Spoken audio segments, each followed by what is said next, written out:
अर्चना गौतम ने निमृत कौर आलूवालिया के माथे पर लिख दिया बेकार। आखिर ऐसा उन्होंने क्यों किया है, चलिए आपको बताते हैं। बिग बॉस सीजन 16 की कल हुई शुरुआत और आज हमें एपिसोड देखने को मिला जहां पर कंटेस्टेंट ने अपनी ड्यूटी को लेकर के लड़ाई की, साथ ही यहाँ पर निमृत और अर्चना के बीच भी लड़ाई झगड़े देखने को मिले हैं। ऐसा लग रहा है कि दोनों एक दूसरे को बिल्कुल भी पसंद नहीं करते हैं क्योंकि इनके बीच मिसअंडरस्टैंडिंग जो हो रही है।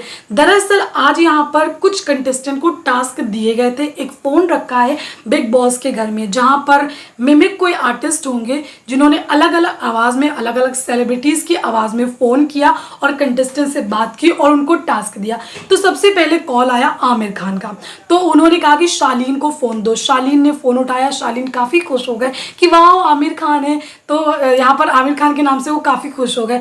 जिसके बाद शालीन को जो टास्क मिला वो ये कि आपको स्विमिंग पूल में जाना है और आपको डुबक्की मारनी है। तो यहाँ पर शालीन जाते हैं और कूद जाते हैं, तो लेकिन आमिर खान ठहरे परफेक्शनिस्ट, जाहिर सी बात है। तो उन्होंने कहा नहीं आपका पहला राउंड अच्छा नहीं था, आपने अच्छा नहीं किया। उसके बाद दोबारा गए, तिबारा गए, तब जाकर के उनको बेटर लगा।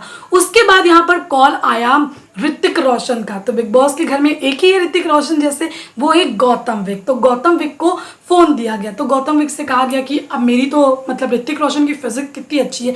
तो यहाँ कहा गया कि अब मेरी फिजिक इतनी अच्छी है, आप दिखाइए आपकी कितनी अच्छी है।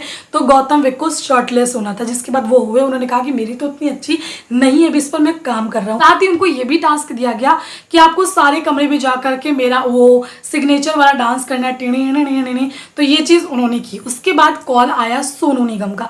सोनू निगम बात करना चाहते थे टीना से और अब्दू से। तो इन्होंने जो टास्क दिया वो ये था कि आपको गाना गाना है, तो इन लोगों ने गाना गाया। उसके बाद नंबर सबसे इंटरेस्टिंग जो था वो ये था क्योंकि इसमें लड़ाई हो सकती थी, जाहिर सी बात है कोई भी पसंद नहीं करेगा। तो यहाँ पर पंकज त्रिपाठी जी का फोन आया, मतलब जो उनके मिमिक्री आर्टिस्ट थे, ऑफकोर्स वही सबकी आवाज़ ऐसा लग रहा था मुझे निकाल रहे हैं, जाहिर सी बात है कोई रियल तो नहीं होगा।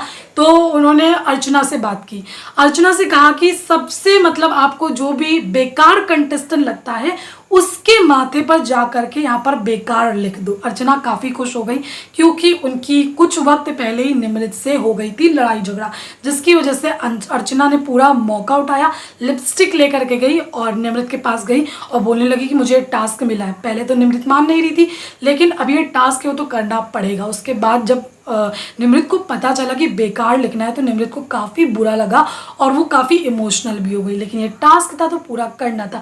जिसके बाद यहाँ पर अर्चना ने उनके माथे पर बेकार लिख दिया और फिर से उनकी मतलब अच्छे से बातचीत नहीं हो रही थी। जाहिर सी बात है किसी को भी बुरा लगेगा कि आप उसके माथे पर बेकार लिख दो और जब तक कि बिग बॉस का आदेश नहीं आता है तब तक कि वो मिटा भी नहीं सकती हैं। तो ये थी, इस वजह से अर्चना ने माथे पर निमृत के लिखा था बेकार। तो दोस्तों आई होप आपको ये वीडियो पसंद आया। अगर पसंद आया तो प्लीज़ मेरे चैनल को सब्सक्राइब ज़रूर करें। Thank you.